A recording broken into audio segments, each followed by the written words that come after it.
of the terrain, its colour for concealment basically, so it tries to keep it low and out of that small arms and surface-to-air missile fire for as long as it can. So the basic thing that we use the Huey for is ingress and egress of troops and search and rescue and also loads. So you'll see the guys there hanging out the door. We've got the army with us today from 1 Royal New Zealand Infantry Regiment, recon platoon based at Linton in the North Island. They're going to show us some rappelling. So we should have Privates Clark, Ryan and Andrews rappelling down these ropes. Rappelling, abseiling, fast roping, they're all names that detail a very similar activity.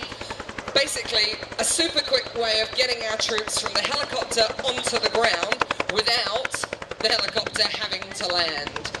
Now, usually in an operational situation, they wouldn't be landing in a beautiful open airfield area. So this kind of ingress is usually done on sloping ground, mountainous terrains, and often through trees.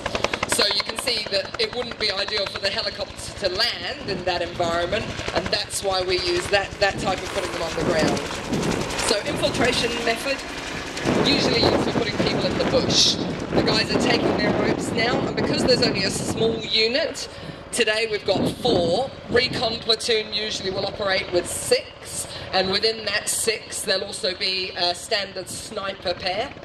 So they're not going to set up a large defensive position for us, they're just going to tail their ropes in while the NH-90 comes in with its drop.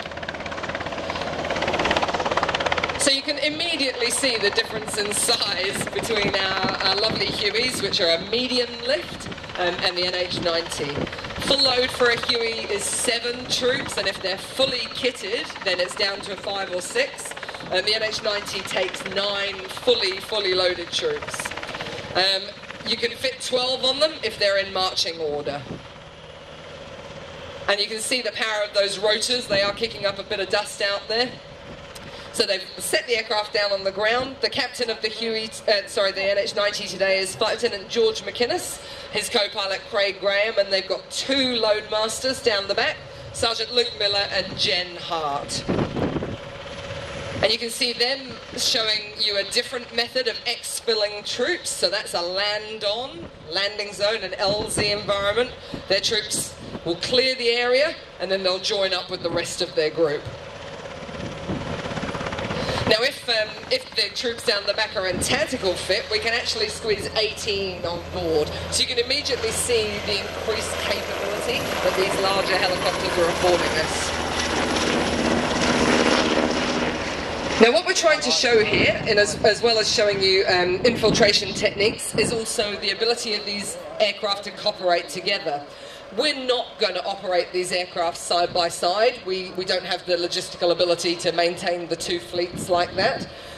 But what the Huey's showing you right here is a standoff position. So it is basically taking control of watching out, making sure the NH-90 can come in and do its infill and exfil and its drops. There'll be all eyes on the ground. They've got a Mag-58 machine gun loaded in the back of the Huey that will suppress any enemy forces. Now that's a tactical climb for the NH-90. You don't usually think of helicopters being fast and zoom climbing. Usually you think of them in the hovering environment. But that was actually, reasonably fast to about 250 feet up to just over 1,000 feet there.